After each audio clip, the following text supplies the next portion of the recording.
예, 존경하는 국민 여러분, 국회 외교통일위원장 김석희 국회의원입니다. 이 자리에는 국방위원장 성일종 의원님 그리고 정보위원장 신성범 의원님도 함께 해 있습니다. 지금 대한민국은 위기입니다. 민주당 정부가 입법 행정을 장악하고 사법부 장악까지 노리고 있는 상황에서 이재명 재판 중지법, 이재명 면소법, 대법관 정원법 등이 국회 법사위 통과를 기다리고 있습니다. 2004년 제17대 국회부터 제1당이 국회의장, 제2당이 법사위원장을 맡는 것이 관행화되었습니다. 이는 국회에서 대화와 타협, 협치라는 민주주의 가치를 지키기 위한 최소한의 장치이기도 합니다. 그러나 2020년 21대 국회에 들어와서 민주당이 국회의장과 법사위원장을 모두 독식하면서 그 관례를 깬 이후에 국회는 대화와 타협, 협치라고는 찾아볼 수 없는 모습으로 변모하기 시작했습니다. 실제로 민주당이 국회의장과 법사위원장을 모두 장악하고 있는 동안 공수처법, 검수완박법, 임대차 3법 등 통과되지 말았어야 할 악법들이 제지 없이 국회를 통과했습니다. 그리고 그 피해는 고스란히 국민에게 전가되었습니다. 그리고 제22대 국회에서는 이재명의 민주당이 다시 국회의장과 법사위원장을 전부 가져가면서 한층 더 강력해진 입법 독재가 자행되었습니다.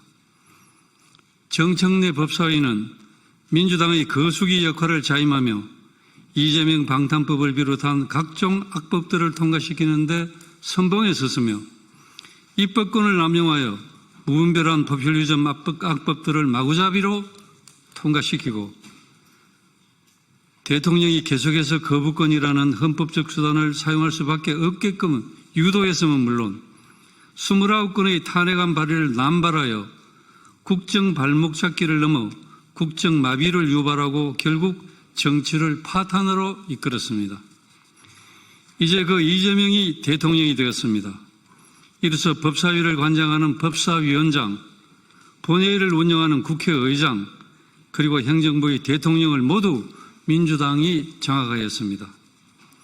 또한 이재명 방탄법, 대법관 확대법 등 입법을 무기로 한 전형을 일삼는 민주당 앞에 법치주의의 최후의 보루가 되어야 할 판사들조차 스스로 이재명 사건 재판 진행을 포기했습니다. 사법부마저 무너지며 대한민국의 상권 분립 체계가 붕괴되어 버린 것입니다. 민주당의 법사위는 행정부를 견제하기는커녕 앞으로도 이재명 정부의 거수기 역할을 할 것이 분명합니다.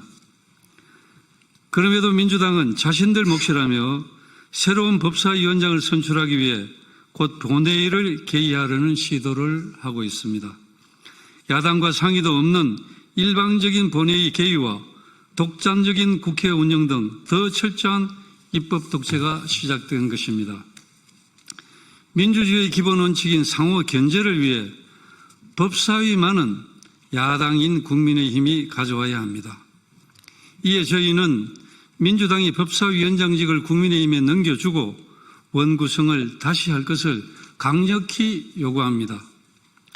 법사위원장을 국민의힘이 가져와 견제와 균형이라는 민주주의의 대원칙을 바로 세우는데 민주당이 협조한다면 여당이 중요하게 생각하는 저희 세 사람이 맡고 있는 국회 외교통일위원장, 국방위원장, 정보위원장직 모두를 민주당에 넘길 의향이 있습니다. 이재명 대통령은 당선 이후 줄곧 포용과 협치, 대화와 타협을 얘기했습니다. 김병기 민주당 원내대표도 협치를 얘기했습니다. 그 협치라는 말이 과거 박근혜 전 대통령을 향해 존경한다니까 진짜 존경하는 줄 알더라고 했던 이재명 대통령이 협치한다니까 진짜 협치한다는 줄 알더라는 식의 협치를 말하는 것인지 국민들께서 지켜보고 계십니다. 무너진 상권 분립을 다시 세우고 민주주의 정신을 회복시켜야 합니다. 국민의힘이 법사위원장을 요구하는 것은 절대 무리한 요구가 아닙니다. 대한민국의 상권 분립과 민주주의를 지키기 위한 최소한의 요구입니다. 대한민국의 국회는 민주당만의 국회가 아니므로 민주당은 법제사법위원장직을 국민의힘에 넘기고 민의의 전당인 국회를 분열과 갈등에서 대화와 타협의 장으로 속히 다시 돌려놓으십시오. 국민의 요구에 대한 민주당의 답을 기다리겠습니다. 감사합니다.